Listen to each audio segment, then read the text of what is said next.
My dad banned my wife from his rich dinner, so I cut off their cash, canceled their bills, and left them freezing in a cold house overnight. Hey, my parents always treated my wife like trash because her dad's a plumber and she never went to college.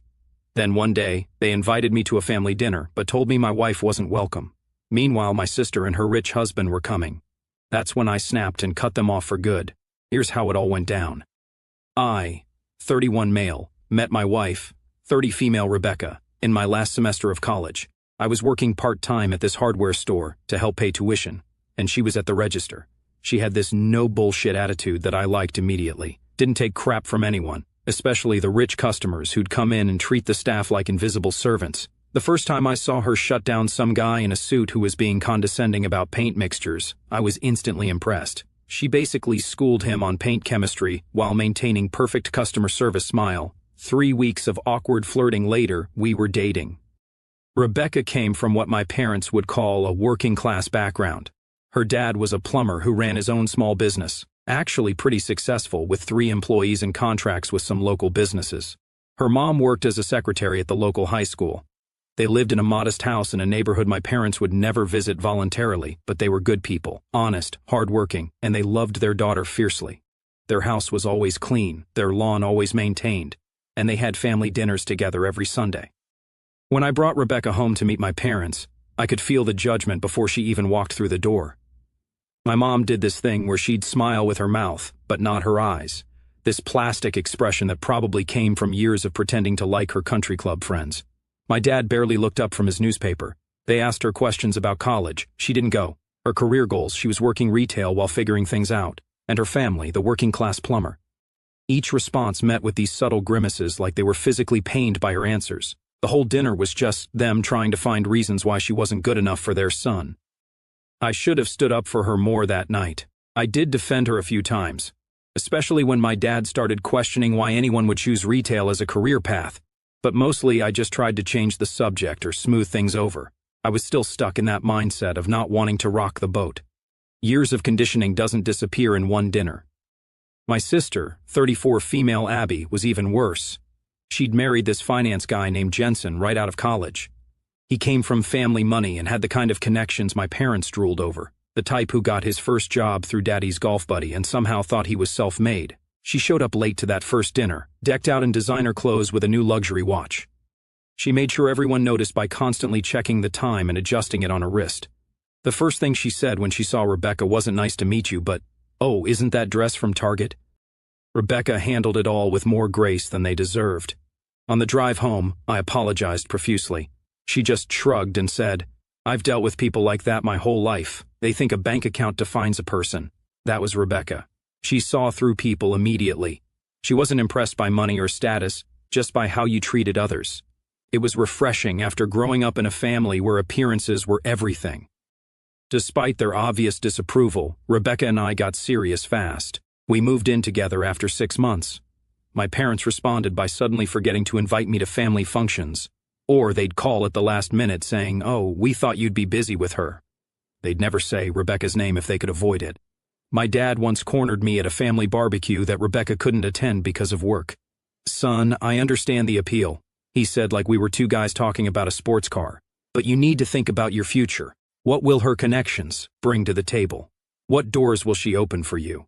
As if marriage was some kind of business merger. I told him Rebecca brought happiness to the table, and that was enough. He looked at me like I'd started speaking in tongues.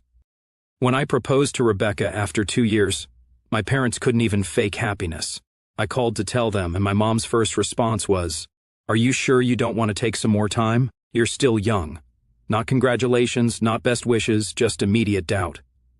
My dad got on the extension and asked if we had considered a prenup. I hadn't even told them Rebecca's ring size yet.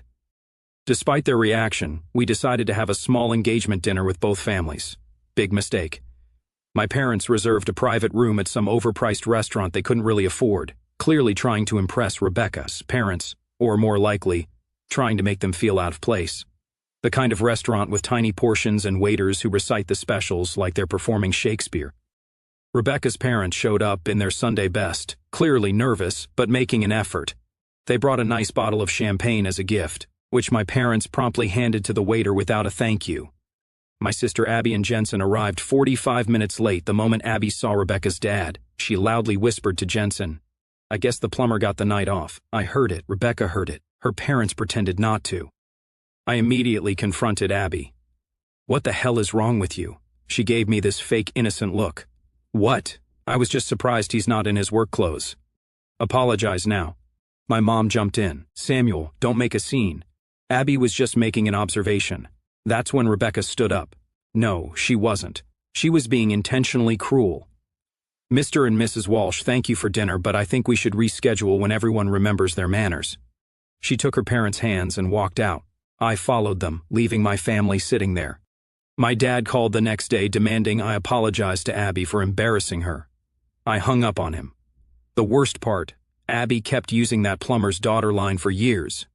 Every family gathering, every phone call, somehow she'd work it in. "How's the plumber's daughter? Or did your father-in-law fix your toilet yet?" I'd shut her down every time, but she never stopped. She thought it was hilarious. Once at Thanksgiving, she actually brought a plunger as a gag gift for Rebecca. I took it and threw it in their fancy decorative fireplace. My mom was more upset about the fireplace than her daughter's behavior. We had a small wedding, mostly friends, and Rebecca's family. My parents came, but they might as well have been attending a funeral.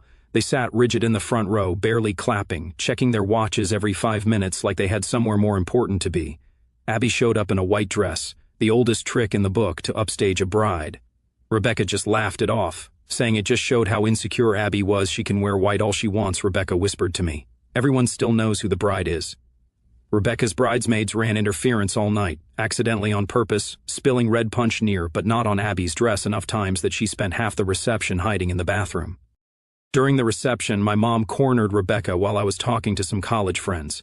I didn't witness it, but Rebecca's cousin later told me that my mom had said, "I hope you know what you're getting into. Our family has expectations. Samuel was on track for so much more before he met you." Rebecca apparently smiled and replied, "The only expectation I have is that he's happy. Maybe you should try that sometime." Then she walked away to join her bridesmaids on the dance floor. When I confronted my mom, she claimed she was just having a heart-to-heart with her new daughter-in-law and that Rebecca had misunderstood her intentions. After the wedding, Abby made sure to text me photos of all the expensive gifts Jensen gave her for their anniversary. "This is what a real husband buys his wife," she'd write. Or, "Jensen just surprised me with a weekend in Paris. What are you and the plumber's daughter doing?" Walmart shopping. It was pathetic how desperate she was for attention and validation. She'd post pictures of her and Jensen at charity galas, making sure to tag me and add captions like, "So blessed to be part of high society." Rebecca and I would just roll our eyes. What Abby didn't seem to understand was that we were actually happy. We had friends who came over for game nights, weekend hiking trips, and home-cooked meals that didn't require reservations a month in advance. We had the kind of life where you're actually present, not just documenting it to impress others. When Rebecca got pregnant with our son Stephen, her friends threw her a baby shower. I foolishly invited my mother and sister to the baby shower, hoping a grandchild might bring out their decency. At the baby shower, Abby hijacked every conversation to brag about her New Hamptons house. My mom ignored Rebecca's pregnancy completely and passed around real estate photos on her phone. Neither bought a gift, but they had no problem eating the food and hogging the attention. The worst part came when gifts were being opened. Rebecca unwrapped a beautiful handmade blanket from her grandmother, who had spent months crocheting it despite her arthritis. As Rebecca was tearing up over the gift, explaining how her grandmother had made one for her when she was born, Abby stage whispered to one of her friends, "I guess when you can't afford store-bought, you have to make do." I'd had enough. I walked over to Abby and said loud enough for everyone to hear, "That blanket was made by someone who actually cares about our child. What exactly have you contributed so far except negativity?" Abby turned red and started crying, which of course made my mother rush to her defense. "How dare you speak to your sister that way? She's family." "Rebecca is my family too," I replied, "and she deserves respect. If you can't provide that, you can leave." My mother and sister left in a huff. Dad called that evening saying I needed to apologize for humiliating them in front of strangers. I told him the only people humiliated were those who behaved badly, and if they wanted to be part of our lives, they needed to show basic respect to my wife. He responded by saying I was under Rebecca's thumb and that I wasn't the son they raised. While all this drama was happening, there was another dynamic at play that I'm not proud of. Despite their treatment of Rebecca, I was still financially entangled with my parents. It started small. My dad would call saying they were short on the electric bill. My mom needed dental work not covered by insurance. Their car broke down. Every other month it was something new, and I'd send money, not because I wanted to, but because they de-installed these guilt buttons in me from childhood, and they knew exactly which ones to push. At one point, I even let them use an SUV I was leasing under my name. I added them as authorized users because their old car broke down. "We sacrificed everything for you," my mom would say, or my dad's favorite, "You wouldn't have that fancy job if we hadn't paid for your education." They paid for one semester. I worked and took out loans for the rest. The first time Rebecca found a check I'd written to them. $800 for property taxes they claimed they couldn't cover. She was confused. "I thought you said they constantly brag about their country club membership. How can they afford that but not their taxes?" It was a valid question, one I'd never let myself ask. The answer, of course, was that they were choosing expensive status symbols over basic necessities, then using me to fill the gaps. But admitting that would mean acknowledging how dysfunctional our relationship was. Meanwhile, they flaunted every gift my sister's rich husband gave them: the expensive watch, the cruise, the renovated kitchen. But somehow they were always broke when it came to basic bills. They'd call me from their newly remodeled sunroom that Jensen's bonus paid for to tell me they couldn't afford their car insurance that month. Rebecca saw through it immediately. "They're using you," she'd say. But I'd make excuses. "It's just until they get back on their feet or they're getting older." What am I supposed to do? The truth was, I was scared to cut them off, scared of the guilt, scared of being the bad son, scared they might actually be in trouble someday, and I'd have refused to help. It was easier to write a check than deal with those feelings. By the time our son Stephen was born, 2 years after our wedding, I'd been giving them money for years. My financial records later showed it totaled just over $95,000 over the 7 years since I started my career. Money that could have gone to our savings, Stephen's college fund, or just making our lives easier. Instead, it went into the black hole of my parents' endless emergencies, all while they continued to treat my wife like she wasn't good enough to clean their floors. The financial manipulation extended beyond just asking for money. They used it as a tool to control our relationship. If I refused a request or pushed back on their treatment of Rebecca, they'd bring up past help they'd given me. "Remember when we helped with your car payment that one time in college? We didn't ask for anything in return." Then they did repeatedly for years. The breaking point with the financial situation came about 6 months before I finally cut them off completely. Rebecca and I had been saving for a down payment on a house, a modest 3-bedroom in a decent school district. We were about $10,000 short of our goal when my parents called with yet another emergency. My dad's personal car needed a new transmission. This was separate from the SUV I had let them use, which was still in my name. It cost about $2,500. I was about to transfer the money when Rebecca gently said, "Didn't your dad post pictures of their new patio furniture last week?" The set that he said cost almost $4,000. She was right. He had. And suddenly, the pattern was so clear that I couldn't unsee it. They weren't in financial trouble. They were spending money on luxuries, then using me to cover the essentials they should have budgeted for. I didn't send the money. My dad called 3 times that day, increasingly angry. Finally, I told him I was saving for a house and couldn't spare the cash. He told me family should come first. I realized Rebecca and our future child were my family now, and they definitely weren't putting my family first. I started scaling back the financial help after that, not cutting them off entirely. I wasn't ready for that yet, but setting boundaries. They responded by ramping up their campaign against Rebecca, as if they instinctively knew she was behind my newfound backbone. Everything changed with one phone call. My parents were hosting a dinner for my sister and her husband. My dad called to invite me, but with a condition. "Don't bring Rebecca," he said flatly. "Just come alone. We don't accept her." Something inside me finally snapped. It was like all the years of excuses and rationalizations just fell away. I saw them clearly for the first time, not as the powerful figures from my childhood, but as petty, manipulative people who would never change. I didn't yell, I didn't argue. I just said, "All right, but don't ask me for help anymore. No money, no bills, no problems." There was a pause. Then my dad laughed, like I'd made a joke. "Sure, son. See you Friday at 7 o'clock. I didn't go to that dinner. I stayed home with my real family, Rebecca and Stephen. We ordered pizza and watched a movie. It felt like the first free breath I'd taken in years. Halfway through the movie, My phone started blowing up with texts and calls from my parents and Abby.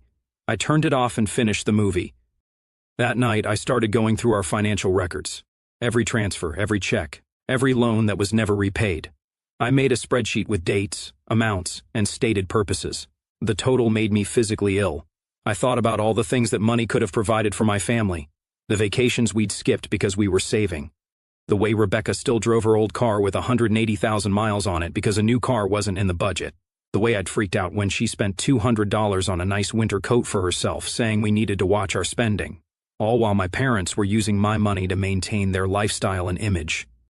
2 days later, I dropped an envelope in my parents' mailbox. Inside was a letter. I listed everything they had taken from me over the years, along with the color-coded spreadsheet. I wasn't asking for the money back. That wasn't the point. I wanted them to see the cost of their behavior in black and white.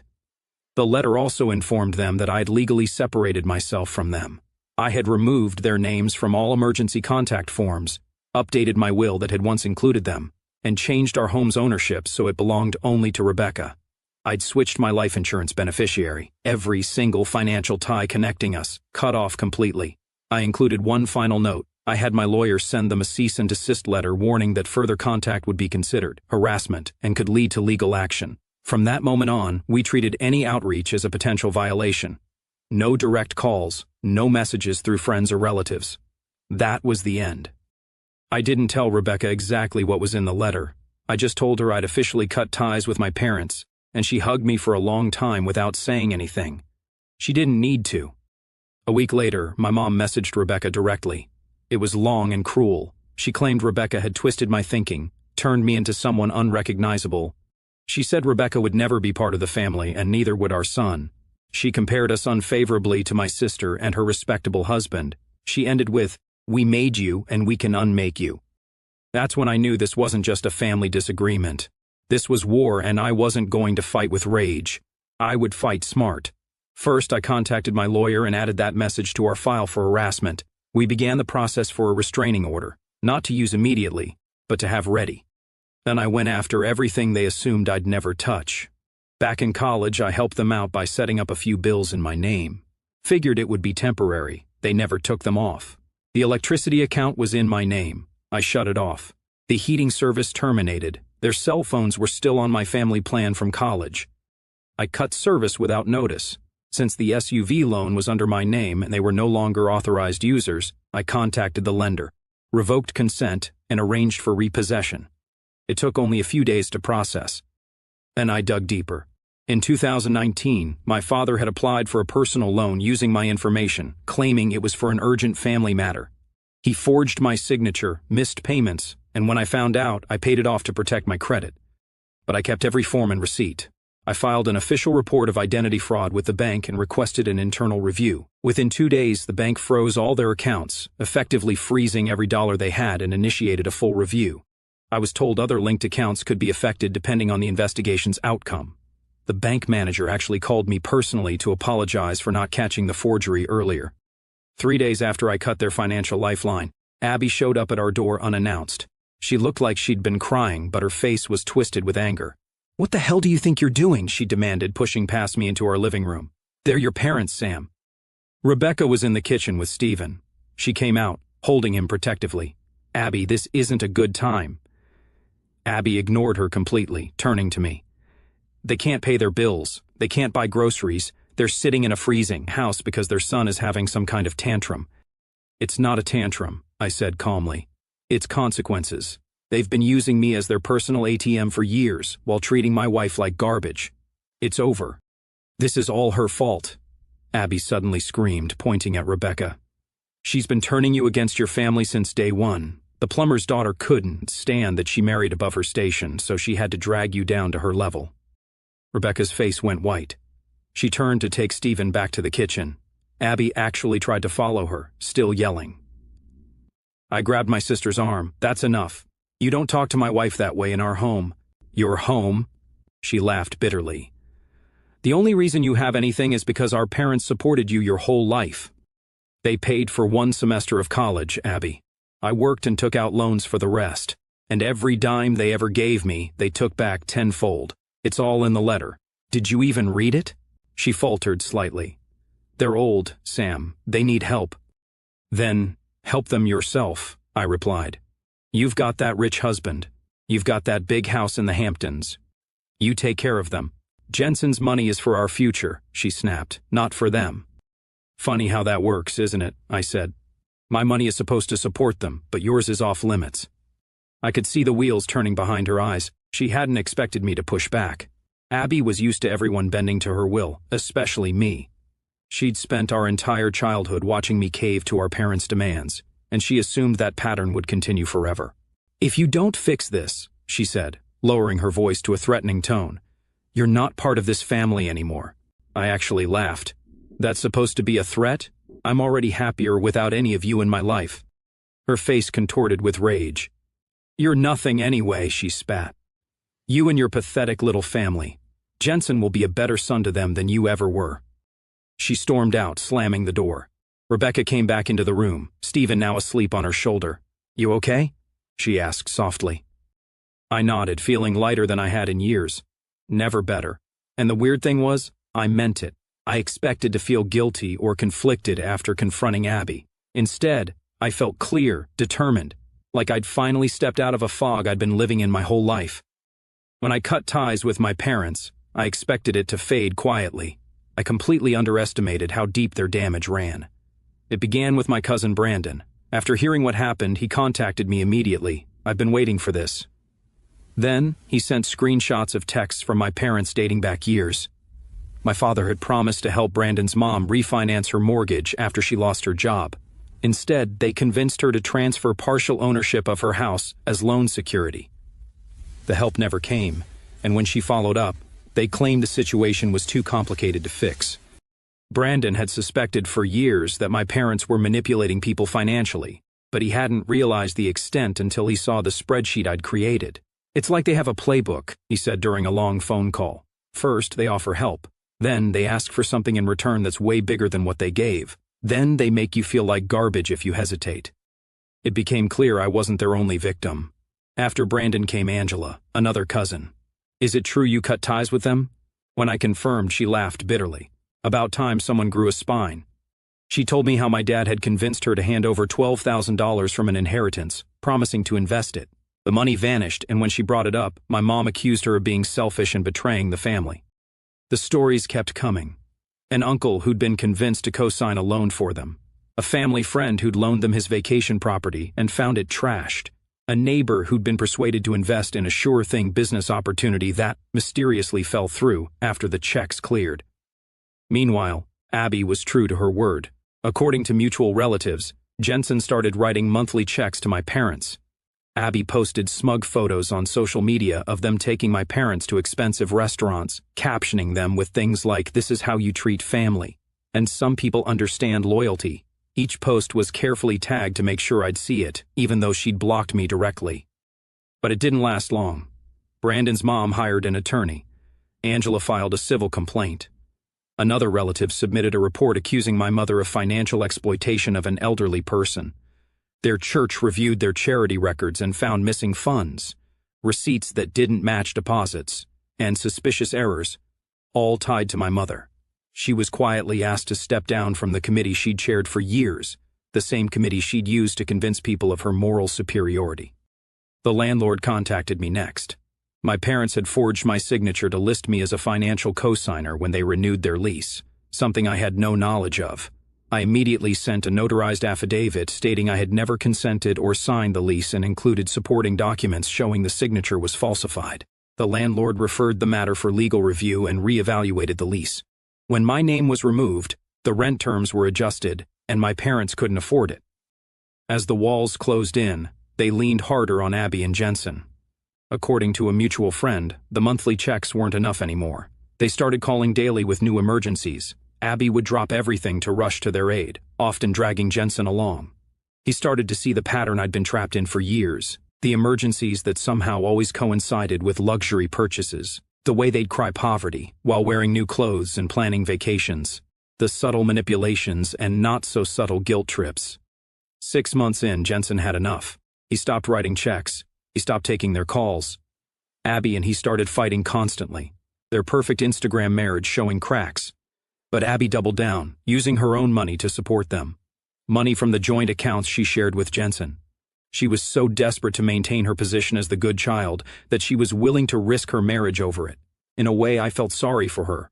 She'd been groomed for this role her entire life, conditioned to believe that her value was tied to her obedience and financial support. Breaking free of that programming is hard. I knew that better than anyone. A year after I cut ties, my parents' house was on the market. They couldn't afford the bills. My father's identity fraud case was moving through the system, threatening actual charges. The money they once bragged about, gone. Their place at church gone. Support from the community and old friends gone. They weren't suffering unfairly. They were standing in the ruins of the storm they created. The most surprising part was how quickly their social standing collapsed once the financial foundation was removed. All those country club friends, all those church committees, all those community connections, they evaporated like morning dew once my parents couldn't keep up appearances. It turned out their entire social life had been built on a carefully maintained facade of prosperity and generosity, all funded by other people's money. After all the drama settled, life got back to normal, a better normal. Stephen was walking and talking non-stop. Rebecca's retail job turned into a management position after her boss recognized her talent for organization and customer service. I found a strength I didn't know I had. I no longer felt guilty putting my family first. We finally bought that house we'd been saving for. The day we moved in, Rebecca's parents brought over a homemade dinner and helped us unpack. Her dad fixed a leaky faucet without being asked and installed some safety latches for Stephen. Her mom set up our kitchen with the efficiency of someone who knew the importance of a functional family space. They didn't bring expensive gifts or make a show of their help. They just showed up and supported us in practical ways. Watching them, I realized what real family looked like. Not perfect, not wealthy, not Instagram ready, but present, caring, functional. It was bittersweet to see what I'd missed growing up, but it also gave me hope for what we could create for Stephen. 18 months after cutting ties, I got the news through a mutual friend. Jensen had filed for divorce from Abby. Apparently, the final straw came when he discovered she'd been secretly transferring money from their joint accounts to my parents. Over $150,000 in total. When confronted, she'd thrown a glass at his head and screamed that family loyalty meant nothing to him.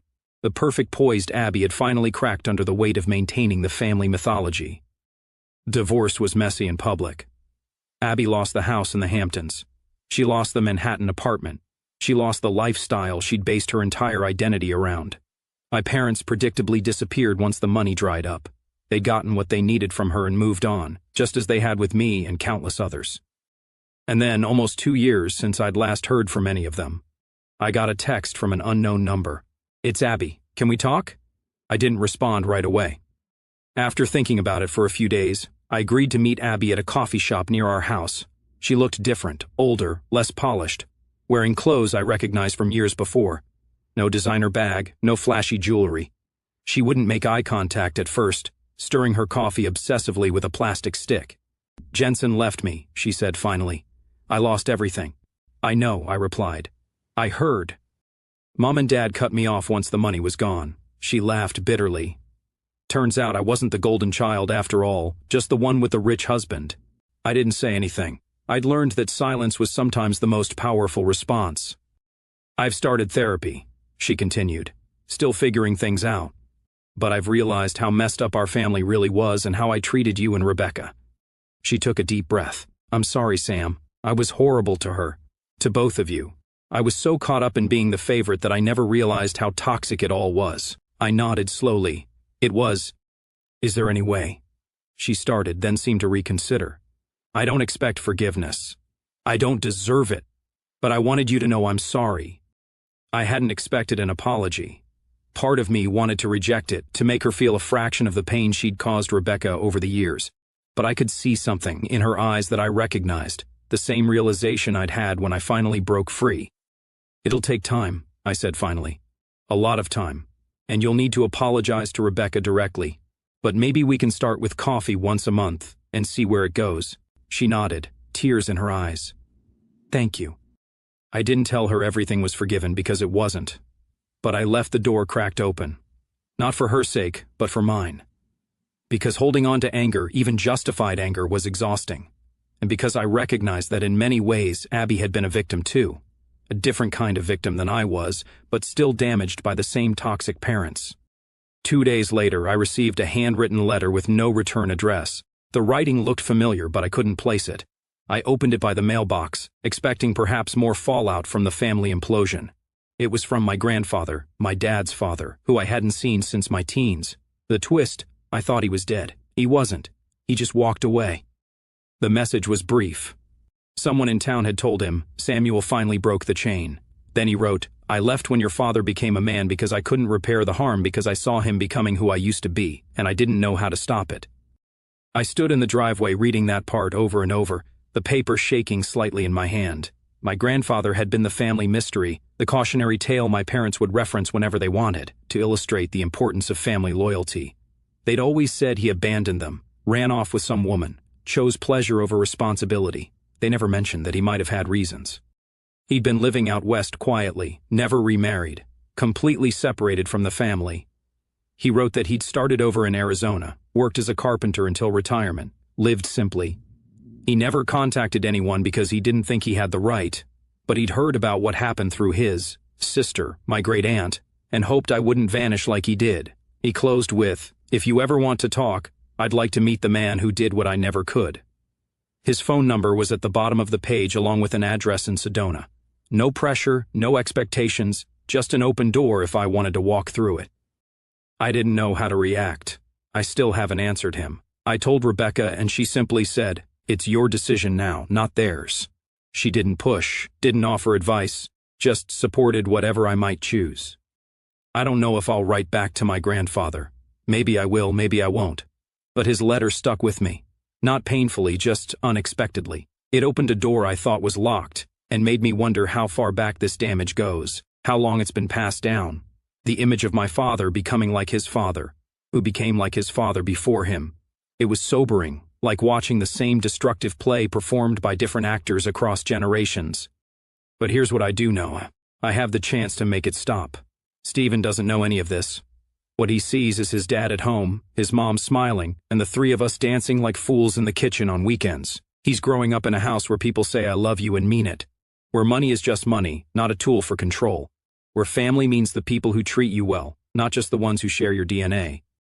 Last month, I ran into one of my dad's old friends at the hardware store. The same one where I met Rebecca, ironically enough. He asked how my parents were doing. Said he hadn't seen them at church lately. I told him we weren't in touch anymore. That's too bad, he said, frowning slightly. Family is important. I used to think that statement was an indictment, a reminder of my failure to maintain those blood ties at all costs. Now I see it differently. Yes, I agreed, looking at the paint samples I was holding for Stephen's new bedroom in our new house. Family is important. That's why I protect mine. I walked away feeling like I'd finally